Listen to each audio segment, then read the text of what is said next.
ఆహ్లాదానికి address, recharge కి terrace. పూర్తి వివరాలకు చదవండి రేపటి సాక్షి దినపత్రిక. విశాఖ వైజాగ్ స్టీల్ ప్లాంట్ ఉద్యోగుల్లో గందరగోళం నెలకొంది. 100 మంది కార్మికులను నాగర్నగర్ స్టీల్ ప్లాంట్కు తరలించేందుకు 2 రోజులుగా ఇంటర్వ్యూలు చేస్తున్నారు. దీనిపైన అప్డేట్స్ మా కరెస్పాండెంట్ నాయుడు అడిగి తెలుసుకుందాం. నాయుడు చెప్పండి, ఎక్స్క్యూజ్ మీ, ఎంతమంది ఇంటర్వ్యూకి వస్తున్నారు? నెంబర్ 1 ముఖ్యంగా నాయుడు, సో ఇంటర్వ్యూ కూడా ఒక ప్రైవేట్ హోటల్లో పెడుతున్నారు. అక్కడ స్టీల్ ప్లాంట్ దగ్గర చేస్తే కనుక గందరగోళం నెలకొంటుంది, కార్మికులు అడ్డుపడతారు అనేది కూడా వినిపిస్తోంది. టోటల్గా దీని ఆంతర్యం ఏంటి?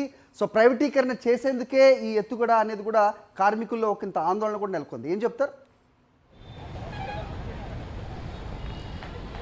విశాఖ స్టీల్ ప్లాంట్ను ప్రైవేటీకరణ చేసే దిశగా అడుగులు వేయడమే కాకుండా కార్మికులు కూడా అనేక ఇబ్బందులకు స్టీల్ యాజమాన్యం గురి చేస్తుంది. ఉద్దేశపూర్వకంగానే 500 మంది కార్మికులను నాగర్నగర్ స్టీల్ ప్లాంట్కు తరలించేందుకు ప్రయత్నం చేస్తుంది. వారికి ఇంటర్వ్యూలు కూడా నిర్వహిస్తుంది. తొలి విడతగా 100 మంది కార్మికులకు విశాఖ నగరంలో ఇంటర్వ్యూలు ఏర్పాటు చేశారు. కనీసం 30 మంది కూడా హాజరు కాని పరిస్థితి ఏర్పడింది. విశాఖ స్టీల్ ప్లాంట్లో ఉద్యోగులకు ఇంటర్వ్యూలు నిర్వహించినట్లయితే కార్మికులు వ్యతిరేకిస్తారు కాబట్టి విశాఖ నగరంలో ప్రైవేటు హోటల్స్లో వచ్చిన యాజమాన్యానికి సంబంధించిన వారు 4 బృందాలుగా విడిపోయి ఈ ఇంటర్వ్యూలు నిర్వహిస్తున్నారు. అయినప్పటికీ కూడా కార్మికులు ఎవరు కూడా నాగర్నగర్ వెళ్లేందుకు ఎవరు రాలేదు. వచ్చిన వాళ్ళు కూడా నిజంగా వెళ్లేందుకు కూడా ఇంటర్వ్యూలకు హాజరు కాలేదు. వారి ఉద్దేశం ఏంటి, వారు ఏం చెప్తున్నారు అన్న విషయాలను కనుక్కోవడానికి మాత్రమే ఈ ఇంటర్వ్యూలకు హాజరవుతున్నారు. మరోవైపు ఉన్న సిబ్బందిని కూడా తొలగించేందుకు యాజమాన్యం అనేక రకాలుగా ప్రయత్నాలు చేస్తుంది. విఆర్ఎస్ పేరుతో 2500 మంది కార్మికులను 3000 మంది కాంట్రాక్ట్ కార్మికులను కూడా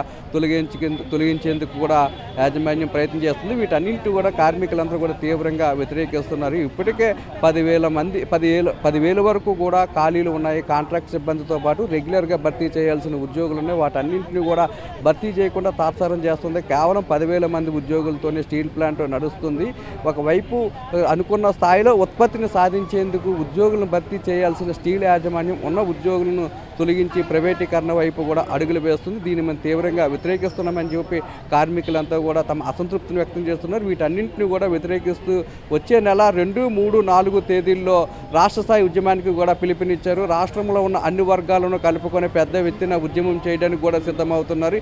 ఇన్ని కేంద్ర ప్రభుత్వం కానీ లేదంటే స్టీల్ యాజమాన్యం కానీ ఇన్ని కుట్రలకు పాల్పడుతున్నప్పటికీ కూడా ఎన్నికలకు ముందు హామీ ఇచ్చిన చంద్రబాబు నాయుడు కానీ పవన్ కళ్యాణ్ కూడా ఎక్కడ ఉన్నారంటూ కూడా వారు ప్రశ్నిస్తున్నారు. ఎన్నికలకు ముందు ఓట్ల కోసం స్టీల్ ప్లాంట్కి వచ్చారు.